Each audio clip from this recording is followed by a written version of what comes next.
बनारस के कई स्टेशनों में एक स्टेशन मड़ुवाडी समझा जा सकता है कि यहाँ पे ऋषि मार्तंड का तपस्थली था और उसी नाम से लेकर ये मड़ुवाडी बना।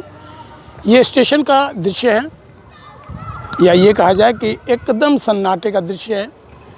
ये स्टेशन का ये प्रवेश द्वार, और प्रवेश द्वार के बाद आइए हम आपको दिखाते हैं स्टेशन के सूरत हाल, या ये कहा जाए कि स्टेशन दूर दूर तक यदि हम आपको दिखाएं तो स्टेशन पे कोई भी नहीं। वजह बताने की कोई ज़रूरत नहीं, वजह निश्चित तौर पे लॉकडाउन है। ट्रेनों की आवाजाही रुकी पड़ी है, लोगों का आवाजाही रुका हुआ है, लिहाजा स्टेशन परिसर भी पूरी तरीके से शांत, पूरे तरीके से सन्नाटे का दौर। यदि हम बात करें इस स्टेशन का, तो ये स्टेशन मोदी सरकार आने के बाद एक नए रूप में आया, एक नए कलेवल में आया, और इसकी जो निरंतर खूबसूरती में या फिर विकास में या फिर तमाम जन सुविधाओं में, यात्रियों की सुविधाओं में इसका विस्तार होता गया। समझा जा सकता है कि ये उन चुनिंदा स्टेशनों में है जिन्हें न केवल खूबसूरती दी गई है बल्कि यहाँ की सुविधाएं भी बढ़ाई गई हैं।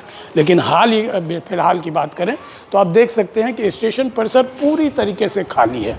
आइए हम आपके पहले लेके चलते हैं स्टेशन के मुख्य हॉल में, जो प्लेटफॉर्म से जोड़ता है और दूसरी तरफ आउटसाइडर से जोड़ता है। ये देखिए इनर भाग है। सबसे पहले हम आपको दिखाएंगे काउंटर को, टिकट काउंटर को, इंक्वायरी को, हॉल को देखिए, और हॉल को देखने के बाद दूसरी तरफ हम हॉल के एक खूबसूरती को दिखाना चाहेंगे।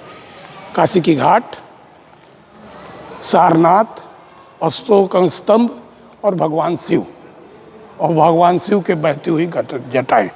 दूसरी ओर आइए आगे बढ़ते हैं। समय आप देख लीजिए 6:40।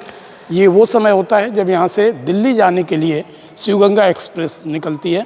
शिवगंगा उन ट्रेनों में शुमार है जिनमें बनारस के लोग दिल्ली जाने के लिए सबसे पहली पसंद बनाते हैं। और वजह ये है कि लोग दिन भर काम निपटाने के बाद शाम होने के साथ न केवल ट्रेन पकड़ते हैं बल्कि सुबह होने के साथ वो दिल्ली के प्लेटफॉर्म पे अपने आप को पाते हैं। ये प्लेटफॉर्म है, प्लेटफॉर्म पे भी आप देख सकते हैं पूरे तरीके से सन्नाटा। यहाँ पे जो इक्के दुक्के लोग दिख रहे हैं वो या तो रेल विभाग से जुड़े हुए हैं या फिर सफाई कर्मी जुड़े हुए हैं। अब दोनों तरफ चाहे बाएं देखिए या दाएं देखिए। आइए हम आपको एक बार रेल की पटरियाँ भी दिखाती हैं। ये रेल की पटरियाँ हैं। आप देख सकते हैं कि इन रेल के पटरियों में रेल के इतिहास की यदि हम बात करें तो रेल के इतिहास में पहला ऐसा काल है जब रेलवे अपने आवागमन को, रेलवे अपने लोगों को, या ये कहा जाए कि इन पटरियों को छोड़ के रखा है। आलम ये होता था कि यहाँ पे लगातार ट्रेन गूंजा करती थी, अनाउंसमेंट गूंजा करते थे पब्लिक के लिए, लोग आया जाया करते थे और अपने गंतव्य के लिए लोग यहाँ पे उतरते और चढ़ते भी थे। लेकिन यदि आज की हालात की बात करें तो हम आपको लॉन्ग व्यू में दिखाएंगे, चाहे वो सीढ़ियाँ हों, प्लेटफॉर्म हो या फिर पटरियाँ हों, हर जगह आपको एक सा दृश्य दिखेगा। दूर दूर पसरा हुआ सन्नाटा, कोई कहीं भी नज़र नहीं आने वाला।